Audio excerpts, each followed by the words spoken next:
Certainly looks fishy. And look at that!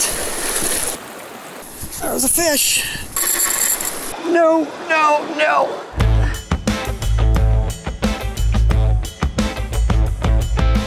It is a beautiful, misty morning on the eastern shore of Lake Superior.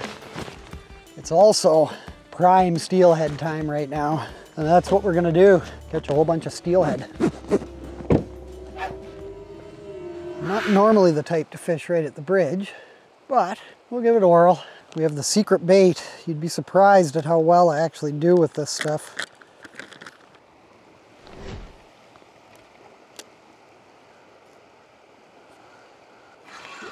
There's a fish.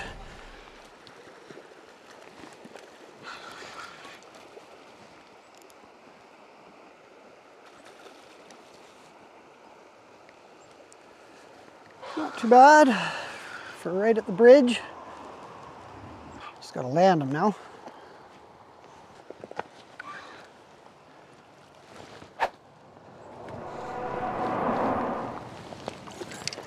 Beauty. Barely hooked. I will take that as a sign that the fishing upstream is going to be excellent. Nice fish. Now that we got the first one out of our system, let's head upstream to the really nice water. And I don't have to listen to all of these trucks driving by every 5 seconds if I go up there. For the most part, my preference is usually to walk half a kilometer or a kilometer upstream before starting to fish. It does look perfectly trouty, but it also looks perfectly dangerous. I'm not going to bother.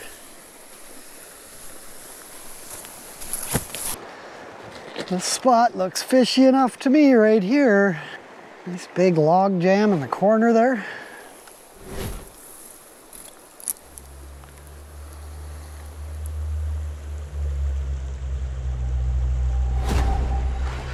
There we go.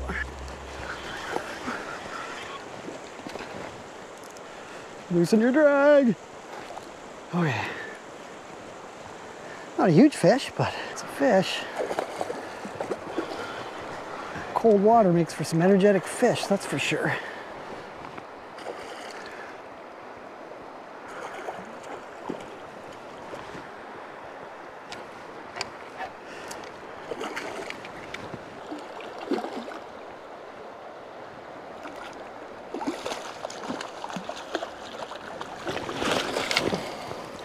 In the net, right at the top of the yapper.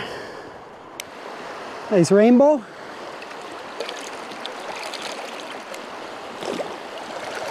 Thanks, buddy. I had a really weird experience on this river last year, right around this time of year. Found these huge tracks out here. Still have no idea what they were. I cannot say I've seen anything like this out here before.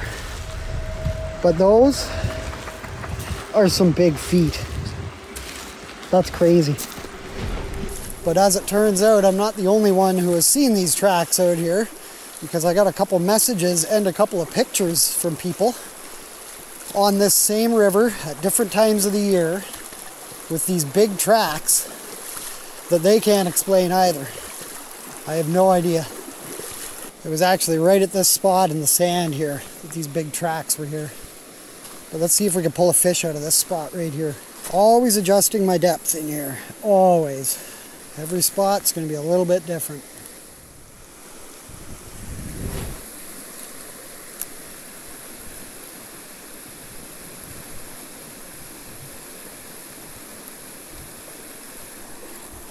There's a fish. Nice.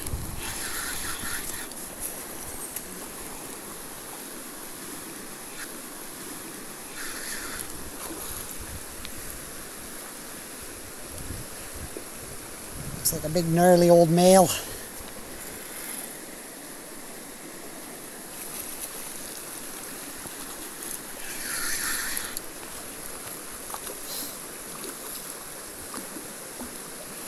Oh yeah, he's pretty beat up and he's pretty tired. This is going to be easy.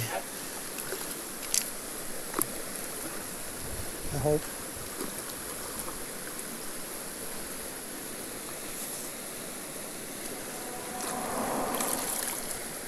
Just like that.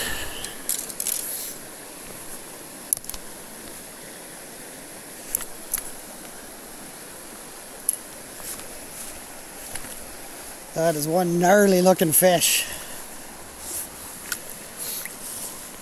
Look at that guy. Warrior. Huge head on him. Crazy. This guy, he's been doing some rough stuff, that's for sure. Off like a rocket. This next pool is one of my favorite pools on this river. I'm always excited to get to it, but we gotta cross here to do that. I am glad I have studs on my boots because it's like walking on bowling balls in these rivers. They're so slippery and they all move. It's crazy. Success. Now just look at this pool and tell me there aren't trout in there. There are trout in there. Guaranteed. Let's get one. Just casting it pretty far upstream into the fast water so it's got time to get down. Coming right along this side of the current and into a fish's mouth. Oh, he's off. It's okay. It's okay.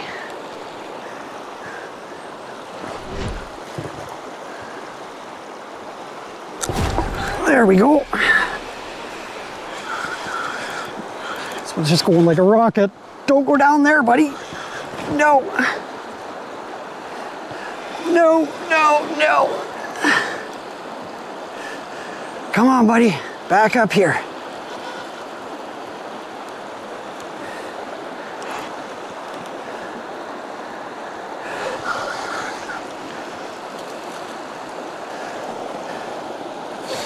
It's making it too easy for me.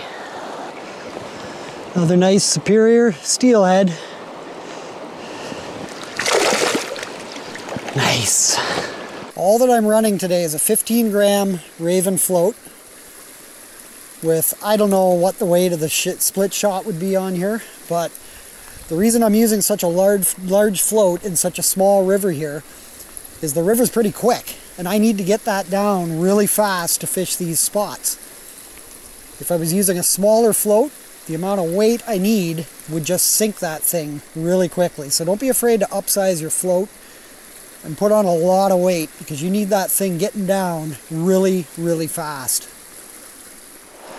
We'll head upstream here, see if there's anything hanging out in the pocket water that's up here. A lot of times when these fish are on the move, they'll just hang out in the fast water, sit behind boulders and stuff like that. It's great fly fishing water. Can be kind of tough to do with the float, spinning reel, but we'll give her a shot. I'm kind of wishing I brought my fly rod today now. I was up here a couple days ago and the rivers were just raging and it would have been pointless to try with flies. Today would be perfect though. You just have to try all of these little pockets in here because any of these little spots could be holding fish. Like that white water right up in there. You just gotta fish it really fast, that's all. That's your whole drift right there.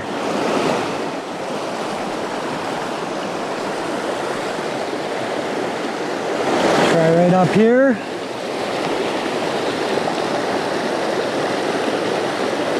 These are pretty deep. Anywhere from 2 to 4 feet deep in there. And the fish will just hang out, taking a break as they make their way up the rapids in here. That's why I'm using so much weight, so it gets down deep really quick. Like you can see here how deep it gets really quickly. We'll try and pick this little pocket right here from upstream.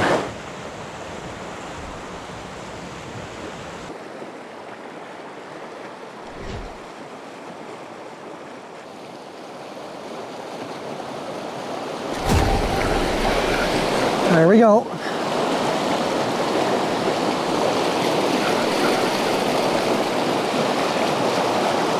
Not easy fighting them in here though.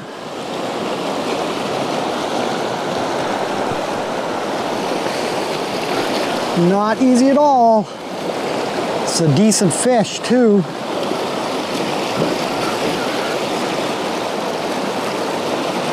I'm gonna have to play this guy a little bit. Looks like a fresh one. It's right at my feet right now. See if I can get in a better position to land him here.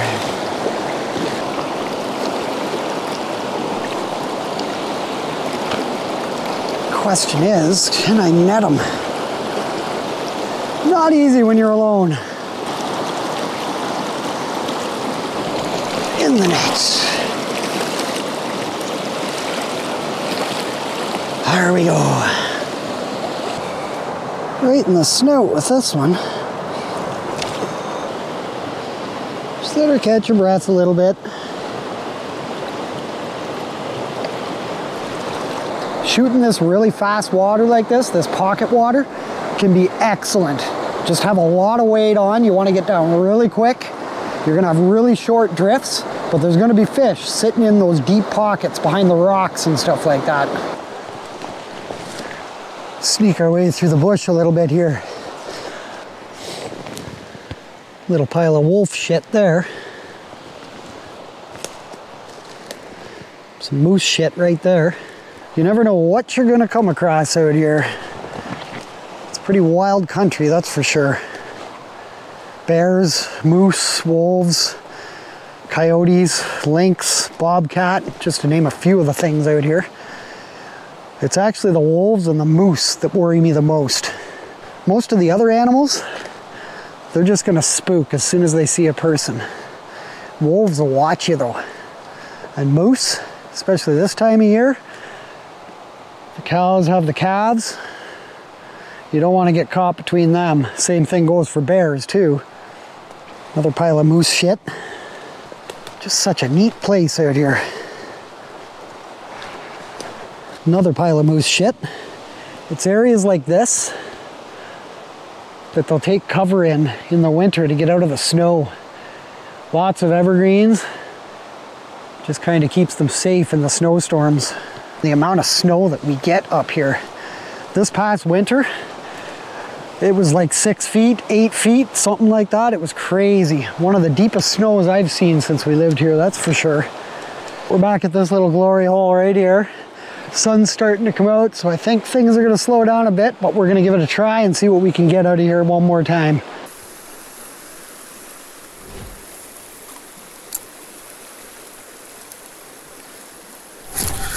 There we go. Fish on, fish on. Nice one.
Minimal pressure, lots of fish. Just a good time all around. Please don't be leaving this junk laying around on the rivers. You brought it in with you, take it out. It's really that simple. That is one huge chunk of chaga right there. Lucky for it, I have a good stash of this stuff at home, so I don't need any more. There's another big one up there. Nice. Let's send adrift through the danger zone. You'd think there'd be a fish sitting in there. Certainly looks fishy. And look at that! Oh, he's off. That, in a nutshell, is my favorite little stream on the northeast side of Lake Superior. Time to hit the next river. I'll see you there.